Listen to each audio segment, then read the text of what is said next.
Step away from him. I won't say it again." The officer's voice cut the silence like a blade, echoing through the frosted field outside the trailer. Elaine McBride stood in a faded nightgown, holding her husband's sleeve with both hands. Around them, the SWAT unit fanned out, boots crunching dry leaves, red laser dots dancing across their chests. She looked confused, frightened. Her lips moved, but no sound came. Elaine had been nearly deaf since the explosion in 2019. The man beside her didn't speak either. He just raised one weathered hand, not in defiance but in quiet warning. One step closer, and the unthinkable would unfold. No one blinked. No one lowered their weapons. If you believe no one should be treated this way, type the word honor below. Your voice matters more than you think. Harold McBride didn't like talking about the past. Most folks in Mason County just knew him as the quiet man who repaired fences and cleared brush behind the church. Some thought he might have worked for the city once. Others assumed he was just another veteran trying to disappear. And no one asked questions. His trailer sat on a sloped patch of county land, just off the main road. No mailbox, no internet. Only a crooked flagpole in the yard, with a faded American flag that he raised every morning at 600 sharp. He lived there with his wife, Elaine, ever since she lost most of her hearing in a gas line explosion that destroyed the diner where she worked. Since then, Harold had taken care of her, day and night, with the quiet precision of a man who once led others through chaos. He had been a captain in the National Guard, 2 tours abroad, 1 commendation for bravery that he kept tucked in the lining of his coat, where no one would see it. And he never asked for help, until the day a county social worker decided he might be withholding care. Elaine had refused to answer the door, not because she was defiant, but because she couldn't hear the knock. Harold had been in the backyard with the generator. By the time he circled around, she was trembling, trying to understand the shouting woman on the porch. He intervened, tried to explain, but the clipboard came up. Notes were written. 3 days later, an unannounced wellness check was ordered. But instead of sending a nurse or a deputy, a newly revised high-risk domestic procedure flagged the residents for tactical response. They arrived just after sunrise. The trucks came in silent. No sirens, just lights. Dust. 6 men in gear stepped out. A 7th stayed in the command SUV, radio in hand. 2 more fanned out back. Elaine had been feeding their dog, Scout, when she saw them. She stepped outside, barefoot, confused, and called for Harold. They surrounded the trailer in under 20 seconds. Harold opened the door slowly, hands visible, eyes calm. "We live here," he said plainly. "We're not armed. My wife has a hearing disability." But they shouted over him, conflicting commands. "Step out! Stay inside! Where's the woman? Let me see your hands!" The younger officer, the one with the twitch in his stance, fixated on Elaine. She stood still holding Harold's sleeve like a child lost in a crowd. Then came the phrase, cold, clinical, non-compliant female present, possible hostage dynamic. Harold blinked. He had heard those words before, in Kandahar, in dust and fire and ruins. But here, in Mason County, he took a breath, slow, silent. His eyes searched for the team leader, found him. "Sir," he said, voice even, "this is a mistake. You need to step back. She's not a threat. She's deaf." The officer didn't lower his weapon. Instead, he motioned to his partner to ready the taser. Inside the trailer, Scout barked once and went quiet. Outside, the red dots hovered on Elaine's chest like fireflies before a storm. A thin wind stirred the dust around the trailer. Dry leaves scraped across gravel. Somewhere, a crow called, sharp and sudden. Then silence again. Harold didn't move. Elaine still gripped his sleeve. Her nightgown fluttered in the breeze. He looked at the team leader, a sergeant with a squared jaw and badge number too polished. "You're about to make a mistake you won't recover from." The sergeant didn't answer. He touched the mic on his vest. The younger officer beside him, stocky, red-faced, new, took a half-step forward. His eyes never left Elaine. "She's not complying," he muttered. "She's holding on to the primary subject. She's his wife, said someone from the back, voice uncertain. Doesn't matter, the red-faced one shot back. She's interfering. She's agitated. Could be manipulated. She might have a weapon. Harold raised his hand slightly, palm out. She can't hear you. She doesn't understand. The sergeant hesitated. The younger officer didn't. Taser ready, he said. Red light is on. Harold's face didn't change, but he lowered his hand. Slowly, deliberately. He placed it over Elaine's, the one still holding his coat sleeve. He wasn't shielding her. He was grounding her, connecting her, holding her steady for whatever came next. Last warning, the younger one barked. His voice cracked. No one around him said a word. A neighbor watched from behind their curtain, phone recording. Another stood by a pickup truck across the road, frozen, keys in hand. A woman in a pink robe clutched her morning paper, eyes wide, unmoving. No one intervened. Elaine looked at Harold. Her lips moved again. He nodded. That was when the word came. Taser, taser, taser. The electric snap broke the air. Elaine's body seized violently, lifted slightly from the ground before crumpling backward into the dirt. Her head hit the edge of the concrete step with a dull, sickening sound. Scout barked from inside. Sharp, panicked. Harold didn't move. For a moment, no one did. The red-faced officer lowered his taser. Subject neutralized, he said into the mic like he was checking a box. Harold knelt, not fast, not frantic, just one knee, then the other. The way a man kneels at a grave, or before a flag. He touched Elaine's wrist, still warm, still pulsing. He didn't look up. He simply said 6 words, his voice low but crystal clear in the quiet that followed. Call Admiral Joseph Vance. Right now. The sergeant blinked. The red-faced officer scoffed. Who the hell is that? Harold didn't answer. He just reached slowly into his back pocket, then froze. Permission to retrieve my ID, he said. You may do it yourself. Carefully. The sergeant gave a single nod to the man nearest Harold. The officer approached, glancing around, hands trembling slightly.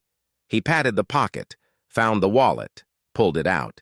Inside, a battered military credential, but not standard issue.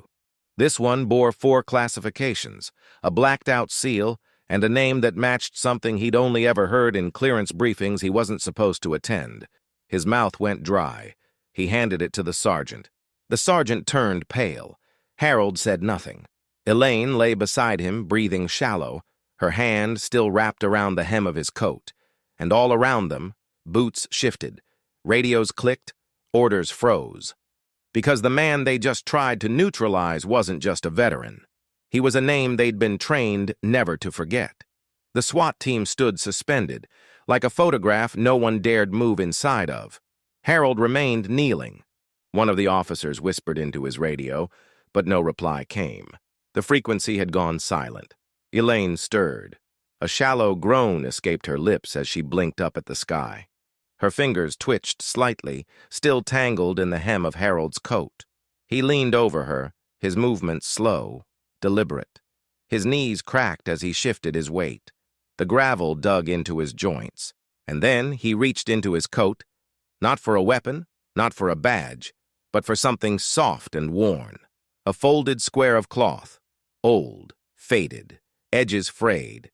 He unfolded it gently, brushing the dirt from its surface. Then, without speaking, he used it to wipe the dust from Elaine's cheek. The cloth trembled in his hand, not from fear, but age, and the quiet weight of memory. The cloth was a field flag fragment, torn from a fallen brother's casket in Fallujah. He had carried it for 17 years, never spoke of it, never showed it, until now. He pressed it gently into Elaine's hand, a transfer of something sacred. Then he placed her hand over her heart. No one spoke. The wind picked up slightly, carrying the scent of dry pine and engine oil. A dog barked far in the distance. Then silence again. One by one, the laser dots on Harold's chest vanished as weapons were lowered. A medic hesitated, still standing at the perimeter. No order had been given. The sergeant didn't move. Harold's eyes rose to meet his, not with anger, not even with demand, but with a silent, surgical precision that spoke of years commanding men under fire. "This didn't have to happen," he said. "But now that it has, you need to make the call. No emotion, no drama, just the facts." The red-faced officer stood off to the side, breathing hard, fingers clenched around the taser grip. He avoided Harold's eyes. A second medic stepped forward, a woman this time, younger, uncertain. She looked to the sergeant. Still no answer. Harold shifted back to a seated position beside Elaine. He pulled off his gloves and placed one calloused hand on her shoulder. His thumb brushed the side of her neck. He was counting beats, a routine he had done for years in silence. Then, with one hand, he reached down and did something no one expected. He adjusted the corner of the doormat beneath Elaine's back, straightened it, smoothed it. Because even in a moment like this, Harold McBride chose dignity. Not for show, not for cameras, but because that's who he was. And that one quiet gesture, smoothing the mat so her head wouldn't rest on grit, hit harder than any scream could have. Inside the mobile command vehicle, a message came through on a secure channel, a name, a code, and a simple reply. "Understood. Stand by for priority response. Admiral Vance is en route." 42 minutes later, the sky above Mason County trembled. A low, distant rumble gave way to the beating roar of rotors slicing the morning air. Dust swirled in the open field behind the trailer. Birds scattered. The black helicopter descended fast, unmarked, efficient. The kind only used when protocol had failed and reputation was bleeding. Out stepped a man in dress uniform, 4 silver stars glinting on his shoulders, eyes shielded behind tactical glasses. Admiral Joseph Vance didn't speak as he approached, didn't hesitate, didn't glance at the officers parting before him like parted wheat. He walked straight to Harold, who still sat beside Elaine, her head now resting on a folded jacket, her hand still gripping that worn fragment of flag. "Captain McBride," Vance said, voice low, steady. "I came as fast as I could." Harold looked up. "I know." They hadn't spoken in 14 years, not since a burial in Arlington, but Vance hadn't forgotten. He crouched beside Elaine, removed one glove and gently touched her wrist. Then he looked to the nearby medic. "Vitals?" "She's stable, sir. Mild burns. Possible concussion. She'll need neuro-observation." Vance nodded, then stood. His voice rose, but only slightly, enough to be heard by every man on the field. "Who was in command of this unit?" The sergeant stepped forward, stiff, pale. "Sergeant Hobbs, sir." "You authorized a taser on a hearing-impaired civilian woman during a non-criminal welfare check?" "There was miscommunication. We had indicators of possible—" "You had no probable cause," Vance interrupted, voice cold as steel. "You had no confirmation of threat. You had no damn excuse." He turned to the red-faced officer, who now looked like a boy caught stealing something sacred. "You fired?" The officer nodded once, almost imperceptibly. "You will be relieved. Effective immediately. There will be a formal review, both local and federal. But understand this." Vance stepped closer. "This man beside me, the one you restrained, the one whose wife you dropped like an animal, carried a tracker behind enemy lines to save 4 of my men. He stayed behind to cover them when the exit route failed. He stitched one of them together with his bare hands and a sewing needle while mortars fell around them." Vance's voice cracked. Only once, then sharpened. He didn't ask for medals. He didn't want a pension. He just asked to be left in peace. Silence. "Instead," he continued, "you gave him a battlefield in his own front yard. Congratulations." Then, turning to the medics, "Prepare her for transport. She'll be taken to Bethesda Neurological Unit, top floor. I'll make the call myself." A low murmur ran through the SWAT line. No one dared move. Admiral Vance crouched again, this time facing Harold directly. He removed something from his own breast pocket, a small engraved pin, worn from age. He placed it beside the fragment of flag. "It's yours. You've carried enough. Let me carry this one." Harold nodded once. If you believe dignity always finds its voice, even in silence, subscribe now. It's how we remember what must never be forgotten. 1 week later, the wind in Mason County carried a different sound. Not rotors, not sirens, just the hum of a flag being raised. At the field behind the local community hall, the same one where Harold McBride had once volunteered to repaint every winter, a new pole stood tall, gleaming silver against the morning light. Dozens had gathered. Quietly, no announcements, no press, just word of mouth and a time. 900 sharp. Elaine sat in a chair under a canopy, wrapped in a blue shawl. Her hair still bore the bruise from the fall, but her eyes were clear, focused. She smiled when Harold approached. He walked with the slow dignity of a man who never expected this. He wore the same coat, but today, tucked in his chest pocket, was the fragment of the flag, carefully pressed, now inside a clear case, bordered by olive green stitching. Beside him, Admiral Vance stood in uniform, flanked by 2 younger officers in formal dress. When the bugle played, the crowd stood. No one clapped. No one spoke. Harold stepped forward, holding something in both hands. A new flag, crisp, clean, folded to regulation. He turned toward the pole, took the halyard, and raised the banner slowly, 1 breath per pull. Halfway up, he paused, looked out at the people, former doubters, silent neighbors, old men holding ball caps to their chests. Then he looked at Elaine. She nodded once, hand over her heart. The flag reached the top, snapped in the breeze. Then Harold did something unexpected. He turned, walked toward a small wooden stand at the front of the crowd. On it, a single folded uniform jacket, old, worn, faded by sun and sweat. It had been his. He set down the flag case next to it, then removed the engraved pin from his lapel, the one Vance had given him, and placed it carefully atop the fabric. He stepped back. A child, the same boy who had filmed the taser incident from his porch, approached timidly from the crowd. He carried something in his hand, a plastic army figure. He looked up at Harold, uncertain. Harold knelt. The boy held it out. "I think you're like the ones in the books," he said. Harold didn't reply. He just took the toy with both hands, nodded once, and set it beside the pin, like it belonged there. Behind him, people began to rise, one by one. First the older men, then the mothers, then the officers who had stood silent a week before.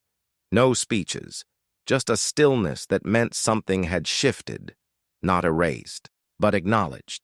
And in that silence, with the flag above, the pin below, and the boy standing beside the man he now saw differently, justice, quiet and real, took its place. If you typed honor earlier, thank you. If you subscribed, welcome. And if this story moved you in any way, remember this: we stand together, even in silence. See you in the next one.